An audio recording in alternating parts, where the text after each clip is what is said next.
Africa, Reports on Colonial Public Works in Angola e Moçambique é uma exposição que resulta de um projeto de investigação financiado pela EFCT, que tem como objeto central a infraestrutura dos territórios coloniais em África e Moçambique. A ideia do projeto é uma ideia muito simples, portanto, nós partimos dessa infraestruturação territorial feita durante o período colonial para compreender quais é que são as repercussões que essa infraestrutura tem já no período pós-independência. Neste caso, a exposição trata só da parte mais historiográfica, trata dos primeiros 100 anos do projeto, que arrancam com a criação da Sociedade de Geografia em Lisboa em 1875 e vão até às independências de Angola e Moçambique em 1975. Portanto, é um período de 100 anos. E depois os nossos colegas que estão em Angola e Moçambique tratam já da parte da análise pós-independência. Esta parte da história que é contada aqui um pouco pela exposição tem a ver, então, como eu disse, com a infraestruturação do território colonial e para explicarmos essa infraestruturação nós optámos por 3 diferentes tipologias de infraestruturas. A rede de transportes, uma rede de transportes baseada em 5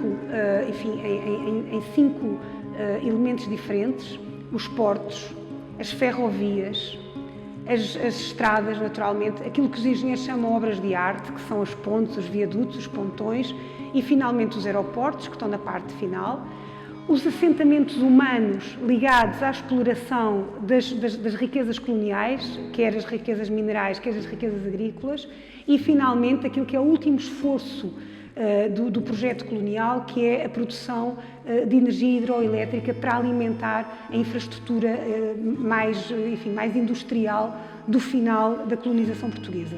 Portanto, estes foram os 3 aspectos que nós tratámos no projeto e para compreendermos e chegarmos um pouco a uma possível descrição de como é que teriam sido implementados, começámos a abrir os arquivos e principalmente os relatórios de obras públicas que estão aqui no Arquivo Histórico Ultramarino. Esta parte da exposição chamámos-lhe a Galeria dos Retratos, porque exatamente são imagens que retratam inaugurações, que retratam os técnicos, por exemplo, a mostrar troços das obras que executaram ou de que foram responsáveis. E neste lugar onde estamos aqui é o único sítio na exposição onde temos som. E o que é que vamos ouvir na exposição? Ouvimos a voz da atriz Lucília Raimundo a reproduzir excertos dos relatórios desde 1877 até 1973, como se fosse um diário, como se ela própria estivesse envolvida na construção destas obras públicas e é a única presença feminina que nós temos na exposição, porque, como vocês podem ver, a exposição só tem homens engenheiros, homens condutores de obras públicas, operários, principalmente operários africanos, alguns operários europeus na condução de máquinas, mas é obviamente um universo essencialmente masculino. E por isso, como forma de provocação, convidámos e desafiámos a atriz Lucília Raimundo para relatar estes testemunhos, estes relatórios e chamar a atenção para essa ausência do universo feminino. Com exceção, obviamente, destas meninas que vão às vezes aparecendo e que eram muitas vezes, tinham este papel de cortar as fitas ou de acompanhar nas inaugurações. Portanto, com exceção desta menina que aparece aqui numa obra em 42 em Angola, como podem ver, nós temos, o engenheiro que acabou a obra, o pontão, a ponte que está à espera da estrada, o engenheiro que se fotografa por baixo de um pontão, o manuseamento de máquinas ou os carpinteiros africanos no seu local de trabalho. E, portanto, é este tipo de imagens que nós optámos exatamente para esta Galeria dos Retratos. Estas 2 imagens que estão aqui em paralelo, uma em 42 e a outra em 58, são imagens muito interessantes porque mostram 2 aspectos diferentes, como é que evoluíram, por exemplo, a questão do trabalho e a relação no trabalho nas obras públicas. Por um lado, vemos aqui numa inauguração em 42, são tudo homens europeus, brancos, a inaugurar a ponte, e com a fita ainda por cortar, e a tal menina a fazer a sua de figurante, a fazer o seu papel.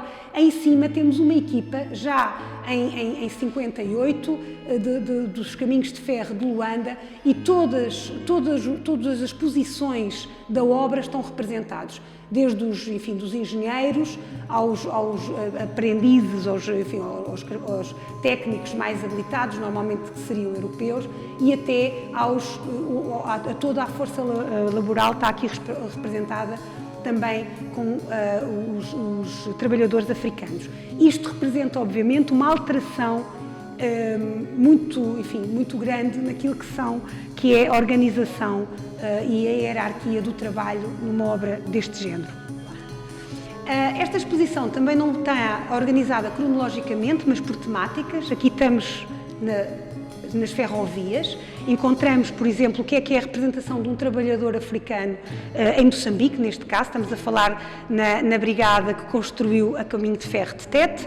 O que é que seria um trabalhador africano e como é que ele se apresentaria? Estas fotografias não são fotografias de propaganda, são fotografias técnicas, fotografias que registam a evolução das obras e, às vezes, alguns pormenores técnicos. Portanto, elas não têm uma preocupação nem estética, nem uma preocupação de propaganda, mas mostram, obviamente, os diferentes aspectos do trabalho.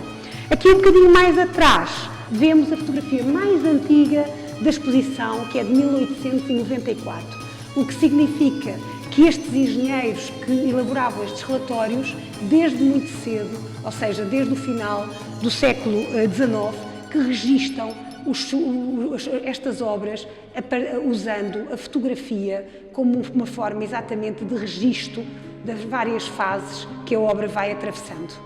Esta imagem em particular, que é uma imagem da construção da variante da Serra da Sela no caminho de ferro de Moçambique, hoje Namíbia, em Angola, é uma imagem que eu gosto particularmente porque é uma imagem que mostra um bocadinho o que é um técnico, não é?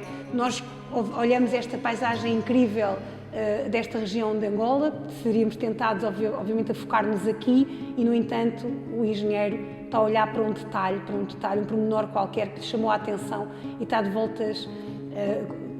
costas voltadas para a paisagem. Esta imagem representa para nós um pouco o compromisso que o técnico tem com o trabalho que ele está a fazer. E, portanto, nesse sentido, é uma imagem que ilustra bem o que é ser-se engenheiro numa paisagem, numa condição destas, em que constantemente os engenheiros estavam, a lamentar-se das condições de trabalho precárias em que viviam, da grande dimensão da paisagem que não conseguiam controlar, da falta de pessoal, de uma certa indisciplina também que o pessoal tinha e genericamente, obviamente, falavam destas obras como resultado de um esforço e de uma dedicação pessoal muito forte. E, portanto, esta imagem penso que representa bem a ideia desse esforço e dessa dedicação. Estas imagens são da construção da barragem das Mabubas, em Angola, também do final dos anos 40, e são bastante interessantes porque mostram também ainda uma realidade segregada.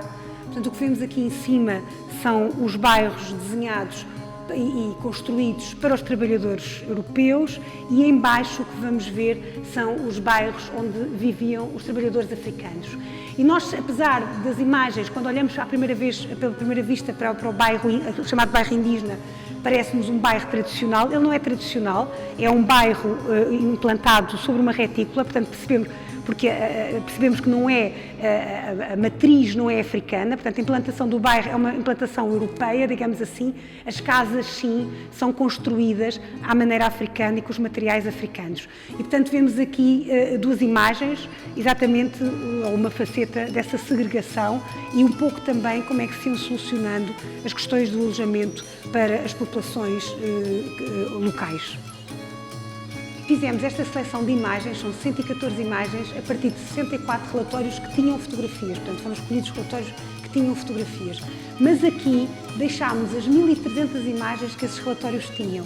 Portanto, quem quiser passar aqui uma tarde pode ver as tais 1300 imagens. A ideia era que tivéssemos exatamente a dimensão da quantidade de obras e da quantidade de registros que essas obras deram ao longo deste período.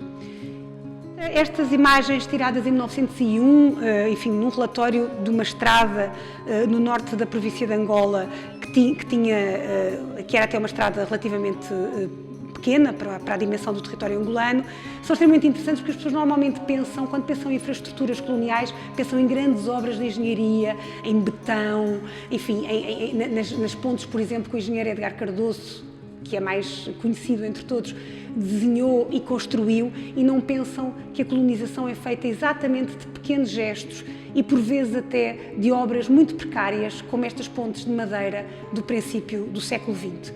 E de facto a colonização é um avanço gradual, não é a grande obra, é de facto um conjunto, um somatório de pequenos gestos. Pequenos troços de estrada, pequenos troços de ferrovia, pequenas pontes ou obras de arte que vão sendo construídas, como eu disse, por vezes, muito precariamente. A meio do século XX, falar sobre obras públicas em ambiente colonial, em territórios coloniais, era falar de grandes contingentes de população africana a trabalhar. Às vezes tinha que se ter um contingente de 6.000 homens para depois efetivamente trabalhar em 3.000 a 3.500 homens. São realidades, obviamente, que nos falam sobre o trabalho compulsivo, o trabalho forçado, etc. Estes contingentes de homens africanos vão começando a desaparecer em número à medida que as máquinas vão sendo introduzidas. Isso vai acontecer a partir da década de 50, as máquinas vão começar a ser introduzidas, é uma exigência dos engenheiros que não queriam estar dependentes da mão de obra africana, queriam que as máquinas entrassem, que a construção fosse mecanizada, e aí vamos começar a encontrar, por exemplo, condutores europeus, portanto, outro tipo de pessoal que até então não víamos. E às vezes o que vimos nestas obras públicas são cenas muito parecidas às cenas do E Tudo o Vento Levou, com imensa gente a trabalhar e a fazer um trabalho ritmado. Às vezes estas imagens fotográficas também serviam para criticar os engenheiros que tinham feito as obras anteriores.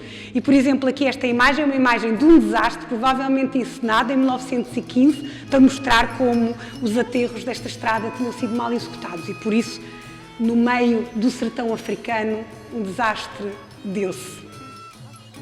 Utilizámos a escadaria do Palácio da EGA, aqui no Arquivo Histórico, para colocar uma pequena cronologia, muito breve, que começa com a criação da Sociedade de Geografia de Lisboa, termina aqui no primeiro patamar com a criação do Gabinete de Urbanização Colonial em Lisboa e depois segue até à Revolução do 25 de Abril e às independências de Moçambique e de Angola, respectivamente. Porque quisámos exatamente sinalizar aquilo que foram os aspectos mais importantes e, ao mesmo tempo, conduzir os visitantes para a parte seguinte, para a última parte da exposição. Estamos aqui na belíssima Sala dos Códices, obviamente agora já estamos dentro do arquivo, num lugar onde o público normalmente não vem. A ideia era exatamente trazer o público a esta exposição a lugares menos conhecidos do arquivo, onde a matéria do arquivo já está guardada, e ir introduzindo algumas pistas para a última sala, que é o Salão Pompeia. Aqui colocámos só duas fotografias, uma de 1906 e outra de 1927, do mesma obra do Porto de Maputo, então Lourenço Marques, para se ver exatamente como a cidade de Lourenço Marques tinha já, de facto, um porto importante neste arranque do século XX. Estas imagens foram ampliadas até ao máximo que era possível e foram expostas como se de uma instalação, na verdade, se tratasse. A Sala da Índia, que é uma sala bem diferente da Sala dos Códices, é dedicada a apenas uma obra, a Barragem das Mabubas, em Angola, e mostramos aqui vários aspectos da sua construção, primeiro, e numa segunda fotografia, a única imagem de uma obra pública completa. É uma imagem de propaganda muito diferente e realizada com outros meios que não são os meios que os engenheiros usavam. Chegámos então à última sala que compõe esta exposição. Esta é a sala mais importante do Palácio da EGA, é a sala mais importante do arquivo, onde quase ninguém vem, a não ser quem trabalha aqui. E nesta sala mostramos os documentos, mostramos os relatórios, mostramos os mapas, a cartografia, os desenhos, os comentários, as imagens, que nos acompanharam e que nos permitiram fazer a exposição, todo o percurso expositivo que está até aqui representado. A ideia, naturalmente, é que esta exposição seja vista como um início, como um arranque para outros trabalhos, que outros investigadores continuarão, e é para mostrarmos um pouco a grande diversidade de documentação e a riqueza da documentação que pode ser encontrada aqui no Arquivo Histórico relativa àquilo que foram as obras públicas coloniais, enfim, desse período mais tardio da colonização portuguesa, principalmente em África.